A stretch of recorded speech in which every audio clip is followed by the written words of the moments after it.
I thought my wife's late nights were just work stress, until a glitchy screen share revealed her affair in company Slack, unraveling our marriage and forcing me to rebuild my life from digital dust. I honestly never thought I'd be one of those people writing to Reddit about marriage drama. 8 years in, I thought my wife and I were solid. Maybe not perfect, but comfortable, a little boring in a way I used to pride myself on. But from the way things have unraveled these past few months, I've realized how thin comfort can really be. I'm David, 36, automation engineer for a telecom company in Austin, Texas. Working with machines has always made more sense to me than navigating social stuff, which is why it took me way too long to even ask Julia out when I met her at work. She's the opposite of me. Quick with a joke, always in the middle of some group chat, remembering birthdays and organizing every team event.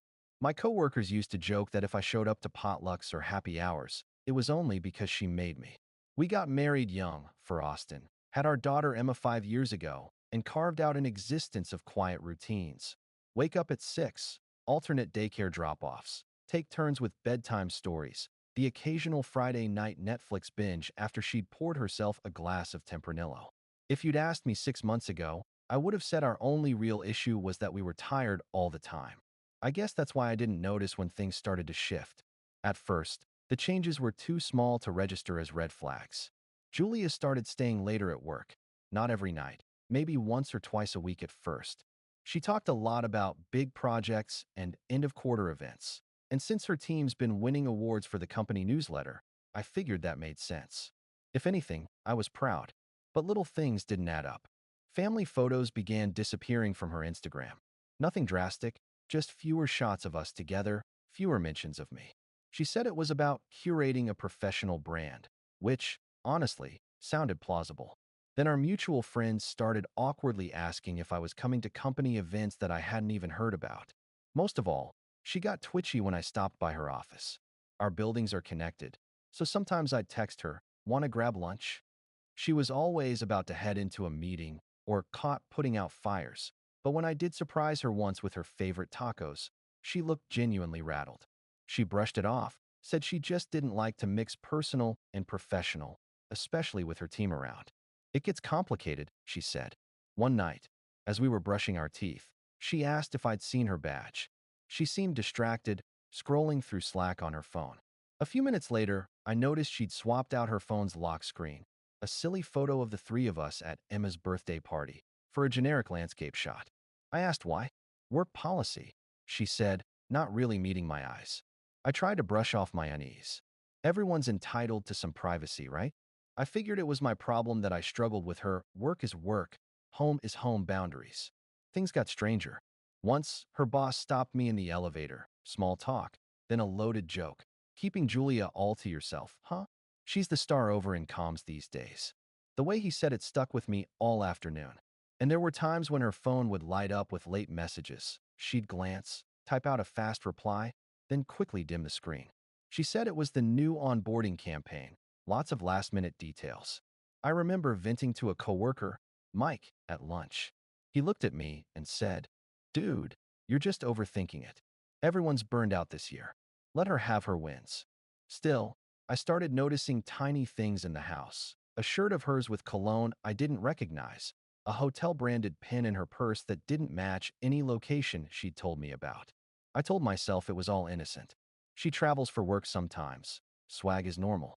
Weekend routines were more hollow.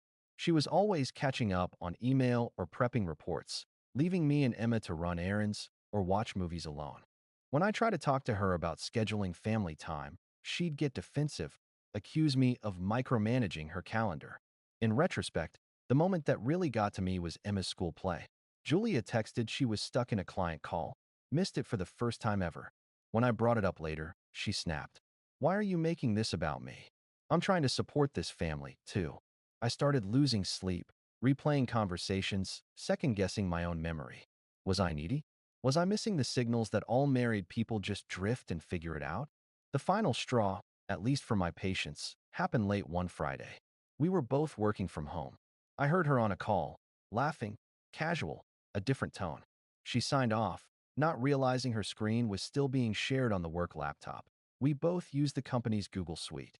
For a split second, As she flipped tabs, I saw a chat, her and her boss. Something flirty and private. She saw me, closed the laptop fast, and asked, too brightly, "Want to order Thai for dinner?" I didn't know how to respond. I nodded, but my chest felt like ice. That night, after she went to bed, I stared at the ceiling, wondering if my whole life was running on autopilot while something was unraveling beneath my feet. I still haven't confronted her. I don't know what to do. All I know is the feeling of we got replaced by the feeling that I'm just one more thing she's managing around. After that Friday night, I couldn't turn my mind off. The images, the shared screen, the closed laptop, the too casual tone in Julia's voice, looped like a fever dream. I wanted so badly to believe I was overreacting, inventing problems because work and parenting had both been draining lately. But once the cracks started, I saw them everywhere. I started small. I told myself I just wanted to put my mind at ease. Nothing invasive, just a closer look at what I'd ignored. The next week, I began noticing how Julia kept her devices locked down. Touch ID on everything, even her work tablet. Our household iPad, which we always used for streaming kids' shows, suddenly had her work account logged in and all the browser history wiped clean. Emma didn't know how to delete cookies. When I asked Julia, she looked blank and just shrugged. IT wants us to be safer these days.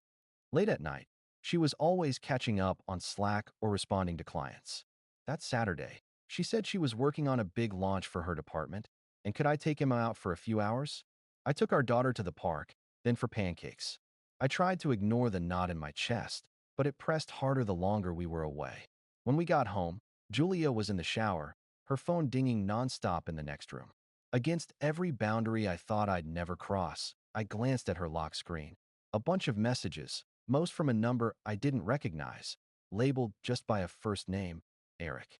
Later that day, Julia was unusually social. Lots of smiles, dinner together, a family movie. She offered to clean up after, told me to relax. I almost let myself believe everything was normal, but I couldn't stop seeing shadows. On Sunday, after Emma went to bed, I found a dry cleaning receipt balled up in Julia's jacket. It was for a men's dress shirt, large, not my brand or size.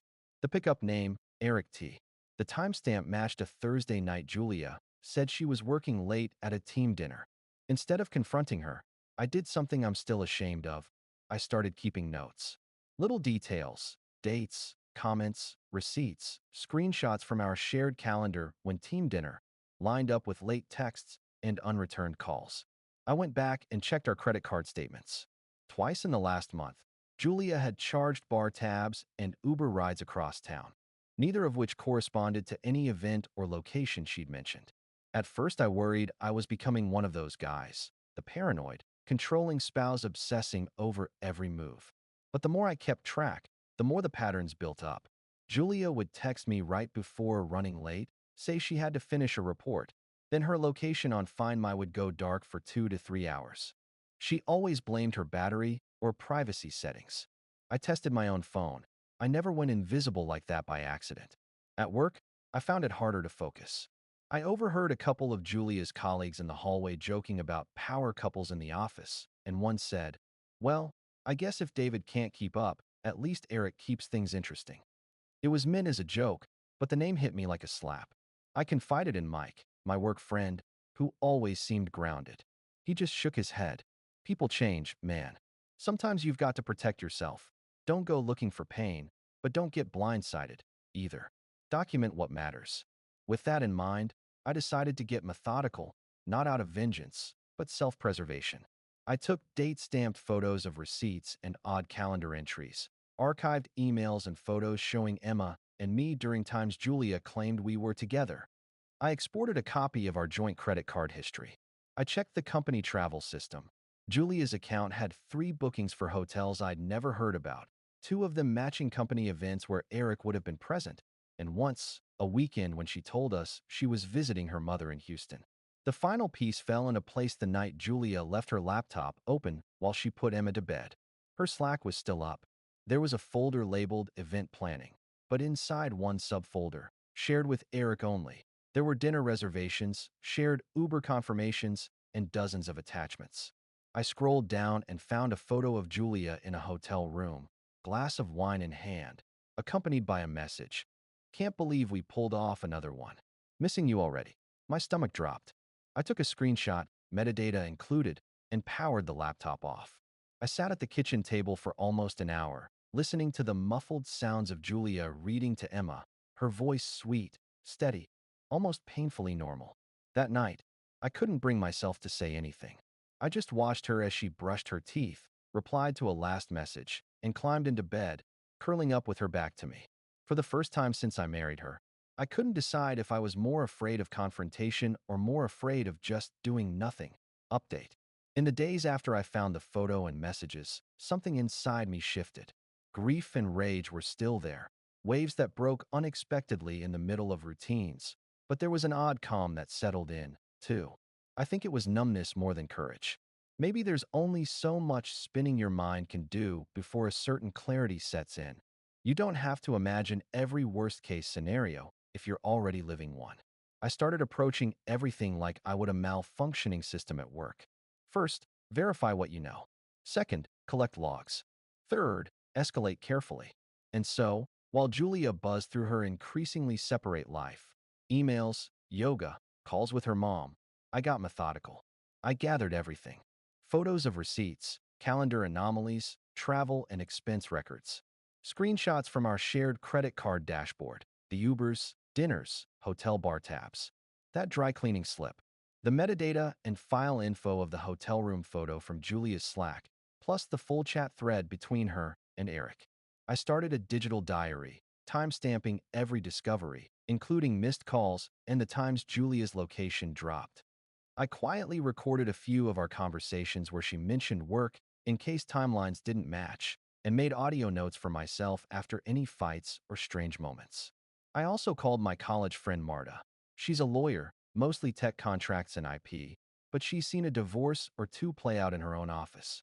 She listened quietly, then said, "You're doing the right thing by building a timeline. Don't confront impulsively. If you want to separate, you'll need neutral evidence. Nothing obtained illegally or through password cracking. Screen captures on shared devices are fine. Don't invade her privacy beyond that." Emma kept me anchored. I tried to give her stability, school runs, story time, games. Every so often she'd ask, "Is mommy coming to dinner with us tonight?" And I'd choke down the urge to say too much. Julia alternated between distant and excessively attentive. She started baking with Emma on weekends, bought concert tickets for the three of us for family time, then worked late 3 nights in a row. The company's all-hands meeting fell on a Thursday. I barely listened. My mind was a white noise machine. After lunch, HR sent an all-staff email about professional boundaries and disclosure of workplace relationships. The rumor mill on Slack exploded. Multiple people posted cryptic comments about steamy Slack threads and hotel points being the real incentive program. I thought I might throw up. That night, I sat Julia down at the kitchen table. Emma was at a sleepover and calmly said I needed to talk. She looked wary, avoiding my eyes. I told her I knew about her and Eric. She tried to deflect, asking what I was talking about. I didn't raise my voice. I simply laid out the facts. Receipts, travel records, the Slack messages, the photo from the hotel room, the timeline that didn't fit her stories. I told her I'd spoken to a lawyer, and I only wanted honesty and safety for our daughter. Her mask crumbled all at once. Julia sat in stunned silence, then started to cry. At first she denied, then tried to blame work stress, then said Eric understood her in a way she never thought I would. She tried to flip it, said I had grown distant, that I was too logical, too cold. I listened but didn't argue. I just felt so tired. I told her I wasn't here for a fight. I needed transparency for Emma's sake. I wanted her to move into the guest room while we figured out next steps, and that I'd prefer to handle things quietly unless forced otherwise. To her credit, she didn't protest. She just shut down, grabbed a blanket, and retreated upstairs. The next morning, Julia called in sick. By lunch, HR and company legal had called both of us in separately. Someone, probably from IT, had flagged the Slack messages that circulated after the all-hands and seen enough to launch an investigation. Julia's office affair wasn't the only one, but it was the one with proof, and it was the talk of every private channel. By the end of the week, Eric was out, and Julia was put on unpaid leave pending policy review. HR handled it quietly, but in a company this size, nothing stayed quiet for long. I filed for separation a few days later. Julia moved in with a friend while we started hashing out custody. Emma didn't understand. She kept asking when her mom was coming home, why daddy was so quiet and serious all the time. I stumbled through my answers. The lawyer, Marta, helped draft a shared custody schedule and made sure everything stayed civil, but the hurt felt endless. The hardest part, honestly, wasn't the company whispers or even the betrayal. It was looking at Emma and knowing that no amount of adult honesty or well-kept records would ever patch the fracture that was now part of her story. But I kept going. It was all there was to do. Final update. It's been nearly a year since I found that Slack message, and the silence in the house now is different. It's not the comfortable quiet of shared routine, but the echo of absence. Julia moved out almost immediately after the HR meeting into a small apartment across town. Our divorce was finalized 6 months ago. It was civil, relatively speaking. Marta, my lawyer friend, kept things efficient, focused on Emma's best interests, and ensured the paperwork was clean, if devastating. No drama, no drawn-out battles, just the quiet dismantling of a shared life. The company didn't fire me. My boss, a decent man who'd known me for 10 years, called me in, expressed his regret, and assured me my job was secure. But the atmosphere at work changed. Colleagues who'd once been friendly suddenly offered strained smiles or avoided eye contact. The whispers about Julia and Eric were replaced by whispers about me, the guy whose marriage imploded so publicly. Some saw me as the wrong party, a victim. Others, I suspect, saw me as someone who couldn't even manage his own home life, let alone a critical project. I learned to exist in that space, professional, polite, but with an invisible barrier around me. My own team, bless them, tried to act normal, but the awkwardness was a constant low hum. I even started taking more calls in my car to avoid any perception of impropriety. Julia and I share custody of Emma, navigating a new, brittle existence. The handover exchanges are stiff. Our conversations are strictly about Emma's school, activities, and health. I try to keep it functional, to present a united front for our daughter. Emma asks questions, of course. She asks why mommy doesn't live here anymore, why she can't just call daddy when she's at mommy's. I answer with simple, age-appropriate truths, trying to shield her from the ugliness, but knowing that my attempts at shielding are just another layer of the story she'll eventually unpack. She's noticed the changes. She feels the distance. Sometimes she'll just hug me extra tight, and I hold her, whispering that I love her, that she's safe, that everything will be okay, even when I'm not sure I believe it myself. I started seeing a therapist shortly after the separation. It felt like admitting defeat, but Marta insisted, "You're going to need to process this, David. This isn't just about betrayal. It's about identity, trust, and how you pick up the pieces." My therapist helped me understand the dynamics, the slow erosion of intimacy, Julia's need for external validation, my own tendency to retreat into work when things got difficult. We talked about boundaries, about communication, and about how easy it is to miss the slow creep of disconnection. It's a long process, and some days I feel like I'm just shuffling through the motions, but slowly, very slowly, the fog of numbness begins to lift. There were moments, especially in the first few months, where I felt a profound sense of shame. Not just about the divorce, but about my own naivete, my inability to see what was happening right under my nose. It felt like a personal failure, as if my quiet, orderly life had somehow been a liability, making me too predictable, too easy to betray. I'd scroll through old photos of Julia and me, searching for the moment it all went wrong, looking for clues I'd missed. It was a useless exercise, but I couldn't stop. Julia's situation at work ended quickly. After the initial investigation, she was offered a severance package with a non-disclosure agreement. She left the company in good standing, officially. I saw her once in a grocery store a few months ago, pushing a cart with Emma. She looked different, thinner, more guarded. We exchanged polite nods, and for a second, I felt this pang of, I don't know, not forgiveness, maybe just a shared recognition of the ruins we'd made.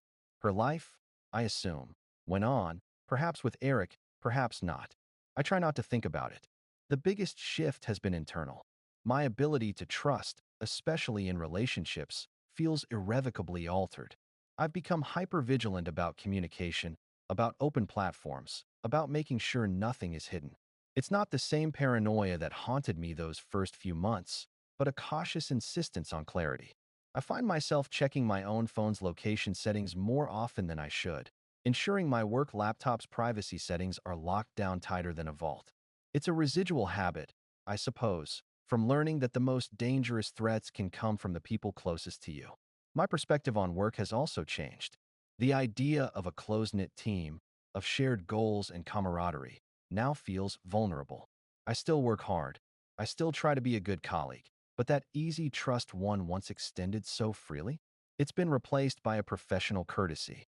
I understand that people have separate lives, separate ambitions, and sometimes those ambitions can intersect in damaging ways.